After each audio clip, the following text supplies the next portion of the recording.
E hoje nós vamos continuar a falar sobre cinética química, ou seja, a velocidade das reações. Na última aula a gente falou os fatores, né, as condições que faziam com que acontecia as reações químicas, né, que era no caso as colisões, ou seja, as colisões ou choques, né, teriam que ser efetivos, ou seja, quando que vai ser efetivo? Quando a sua geometria for favorável, né? Então, geralmente, duas moléculas, quando tem uma colisão frontal, né, elas vai acontecer a formação do complexo ativado. E para ter essa formação, não tem que ter, não só a geometria é uma condição para que aconteça a reação química, a geometria favorável, mas também uma energia de ativação. Então, esses dois fatores, tanto a energia de ativação, que é uma energia mínima necessária para que aconteça as reações químicas, mais a colisão, que tem que ter uma geometria favorável. Tendo uma geometria favorável, a molécula vai ter uma colisão chamada colisão, as moléculas, né, no caso, serão colisão efetiva, e junto com a energia de ativação. Então, são dois elementos que fazem com que ajude, né, que aconteça o processo de reação química. Agora aqui, hoje nós vamos começar a falar sobre os fatores que influenciam a velocidade de uma reação química, né? Então, os fatores estão associados a que a gente tinha falado na última aula, as colisões, né? Então, aqui as colisões que a gente falou na última aula e a energia de ativação, que as colisões é uma geometria favorável e a energia de ativação é a energia mínima necessária que os reagentes têm que ter para que consiga ultrapassar aquela barreira ou igualar aquela barreira energética, que é chamada energia de ativação. Então, os fatores que influenciam a velocidade da reação é a concentração dos reagentes, que a gente vai falar, a temperatura, a superfície de contato. E com elas está associada as colisões. Quanto mais moléculas eu tiver, ou seja, uma concentração grande, mais vai ter colisões. Quanto maior for a temperatura, as moléculas vão se movimentar mais, né? Se eu se movimentando mais, vai ter mais colisões. E a superfície de contato, que é a área de contato. Quando eu tiver uma área muito grande de contato, as moléculas também sofrem mais colisões e assim aumenta a frequência das colisões, ou seja, dos choques. Pode ser efetivo ou não, mas aumenta a probabilidade. E depois tem os catalisadores. Os catalisadores, eles fazem com que são substâncias químicas que participam da reação, mas depois no final, ao final da reação, ele se regenera. Então tem muita gente que pensa que os catalisadores não participam da reação, mas não tinha muito sentido pensar que não participa da reação, porque como uma espécie química não participa de uma reação, mas diminui a energia de ativação, né? Então é muito errôneo muitos livros de química falarem que os catalisadores não participam da reação. Aparentemente parece que eles não participam, porque eles se regeneram, mas no caso eles vão participar, só que ao final da reação química eles se regeneram, tudo bem? Então a gente vai começar a falar então agora das concentrações. Então a concentração é o primeiro fator que tem. Pensa assim comigo, ó, o aumento das concentrações dos reagentes aumenta o número de moléculas dos reagentes por unidade de volume. O aumento do número faz com que, consequentemente, o número de colisões entre as moléculas também aumente. E assim, por consequência, aumenta a velocidade. Pensa assim, eu tenho uma molécula A que vai interagir com uma molécula B. Então vai ter uma colisão entre as duas. Vai ter uma colisão, né? Agora, se eu pegar, por exemplo, uma molécula A com duas moléculas B, olha que interessante. Você não concorda que essa molécula A agora ela vai interagir com esse A aqui e com esse AB com esse AB. Então vai ter duas colisões. Aqui no caso só tem uma, porque a A vai interagir só com a B. Só tem uma B e uma A. Agora se eu aumentar, né? Então se eu pegar, por exemplo, uma molécula A, vamos pegar aqui, colocar aqui, ó, uma molécula A com 3 moléculas B. Então vou colocar aqui 3 Bs. Olha que interessante. O que vai acontecer? Vai ter 3 colisões. Vai ser essa A primeira com essa B, vai ser essa segunda A com a B e vai ser essa terceira colisão a A com a B. Então, já aumentou 3 vezes. Então, percebe. E aí, se eu pegar, Bruno, e se eu aumentar a da A também? Então, vamos pegar aqui, por exemplo, eu tenho agora duas As e eu tenho 3 Bs. 1, 2, 3 Bs. O que vai acontecer? Ó, essa A vai com essa B, essa A vai com essa B e essa A vai com essa B. Agora a outra A vai com essa B primeira, a outra A vai com essa daqui e a outra A vai com essa daqui. Então, o total vão ser quantos? 6 colisões. Então, vocês percebam que quanto maior o número de moléculas, tanto A como B, que são os reagentes, né? A e a B, lembrando, são os reagentes. Os reagentes, quanto maior a concentração de reagentes, maior vai ser o número de colisões. Ou seja, vocês aumentam a probabilidade de acontecer as reações químicas, né? Porque umas colisões vão ser efetivas, outras não. Mas aumentando a quantidade, é lógico que a gente aumenta o número de colisões efetivas. Tudo bem? Então, lembrando. Então, quando você, por exemplo, vamos pegar um exemplo prático. Quando você está fazendo lá o churrasquinho, né, de final de semana, o que vai acontecer? Quando você vai abanar o carvão, né, a chama que você montou lá para fazer o churrasco, né, para o fogo se espalhar melhor, o que a gente faz? A gente abana por quê? Porque quando você tem lá o churrasquinho, ó, vamos fazer o desenho aqui do churrasquinho, ó, você tem lá o churrasquinho, né, com carvão aqui embaixo, cheio de carvão em volta, né?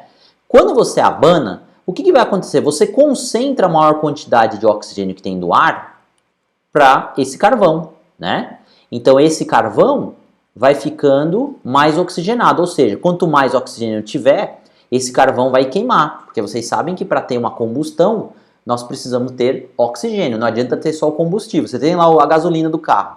Se você não tem o oxigênio, a válvula, por exemplo, de admissão de oxigênio do seu carro não estiver abrindo direito, ou seja, não vai ter a combustão com a gasolina, porque além do oxigênio tem que ter a energia de ativação, que seria a faísca que sai da vela do carro para ter a explosão. Então são 3 elementos, é o combustível, é o oxigênio e é a energia de ativação, que é a faísca que sai das velas do carro, tá bom? Que é aquela energia de ativação que a gente falou, senão não vai acontecer a reação química, tudo bem? Então, é isso, quando você abana, o que vai acontecer? Os carvões começam a ficar mais rubros, né? Começam a aparecer mais vermelhinhos em volta do carvão, porque ele está queimando mais, porque você está concentrando o oxigênio. Então, isso é um exemplo de o aumento da concentração. Você aumenta a velocidade da reação, porque você aumenta o número de colisões, porque você está aumentando o número de moléculas. Ou seja, você aumenta a frequência e faz com que a reação química aconteça. Tudo bem, pessoal? Então, isso era a concentração.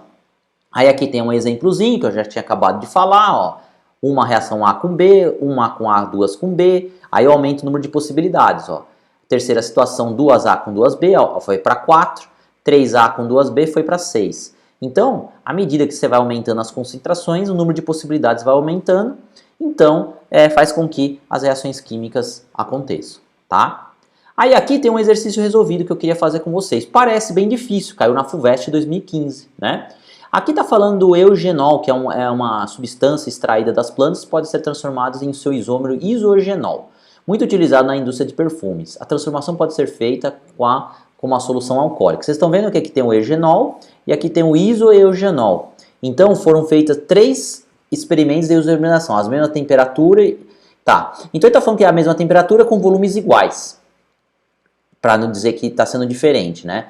O gráfico mostra a porcentagem de conversão do eugenol e isogenol. Então é o eugenol virando, que é o reagente, né? Então essa substância aqui é o reagente, e esse é o produto, tá?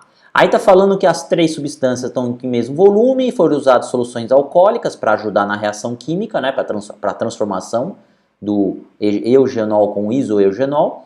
Só que as concentrações foram diferentes, ó. Aqui eu tenho 6,7 para o experimento 1, para o experimento 2, 4,4 e para o experimento 3, 2,3. E olha, dá uma olhada o que vai acontecer. Vocês estão vendo que no experimento 1, deixa eu só inserir aqui uma reta.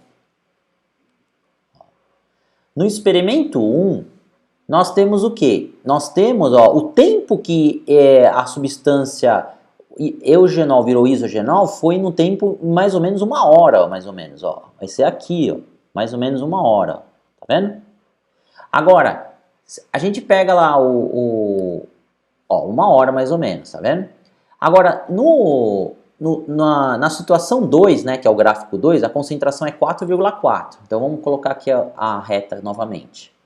4,4. Então, o tempo mais ou menos, que ela vai começar a virar essa substância, mais ou menos aqui, ó, no tempo depois de 5, 6, mais ou menos aqui. Pera aí, vamos voltar aqui. Ó, o tempo que vai ser aqui mais ou menos, ó, mais ou menos aqui. Ó, esse é do 2. Então, vamos colocar de vermelhinho, ó, esse é do 2. Agora, o próximo que vai ser esse aqui, o 3. Ó, o 3 mais ou menos vai estar aqui. Ó, vamos colocar de cor, só para diferenciar, né? Vamos colocar aqui um azul escuro. Tá. Então, vocês estão vendo que qual que virou primeiro o eugenol? Foi a substância 1. A segunda foi qual? A substância 2. Depois a terceira foi a substância 3. Ó, a 3 foi mais ou menos 10 horas depois. A substância 2 foi, ó, 5, 6, 7, 8, 9. Mais ou menos no tempo 9, né? Então, o que a gente pode concluir, né, com isso aqui, né? Que quanto maior a concentração, no caso 1, o tempo de formar o seu produto é menor. Então, ou seja, porque a gente aumentou a quantidade de moléculas. Lembra daquele desenho que a gente fez, né? A substância 2 tem 4,4 mol por litro. Então, já o tempo vai demorar mais, ó, vai ser no tempo 9.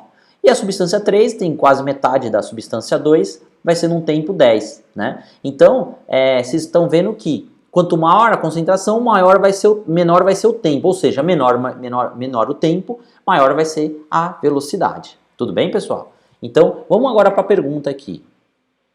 Analisando os gráficos, podemos concluir corretamente a isomerização do eugenol em isogenol é exotérmica? Não. O exercício, primeiro, que nem dá essa informação. Então, você não tem obrigação de saber se é endo ou exotérmica essa reação, tá? Então, você já anula. O aumento da concentração de hidróxido provoca o aumento da velocidade de isomerização. Sim, essa tá certa. A gente acabou de concluir isso, ó. Ó, pro 3, o tempo é maior. Pro 2, o tempo está no meio, né, intermediário, e o 1 é o tempo, é o menor de todos, né, então a velocidade é maior. Então, menor o tempo, né, então aqui o tempo do 1, vou colocar assim, ó, o tempo do 1 é menor que o tempo do 2, e o tempo do 2 é menor que o tempo do 3, tá? Ou seja, por consequência, a velocidade da reação 1 é maior que a velocidade da reação 2, e a da velocidade da reação 2 é maior que a velocidade da reação 3, tá? Então, é inversamente proporcional. Quanto menor o tempo, maior vai ser a velocidade, tá? Então, a alternativa B não pode ser a C. O aumento da concentração provoca a decomposição do eugenol, bobagem. A massa do eugenol na solução 2 horas depois era maior do que... Não dá essa informação também de massa. A conversão do eugenol em isogenol em 3 horas após o início da reação era superior a 50%, também é outra besteira, então só pode ser a alternativa B. Tudo bem, pessoal? Vocês entenderam essa parte da matéria? Agora na próxima aula nós vamos falar sobre lei da velocidade, que é uma matéria muito importante, que agora no momento não é o momento certo para falar, que a gente vai falar na próxima aula. Então, tenham bons estudos e qualquer dúvida, qualquer comentário, se inscreva no meu canal, que lá vai ter todas as informações necessárias para vocês tirarem suas dúvidas e ir bem na prova que vocês forem fazer, tá bom? Obrigado e tchau!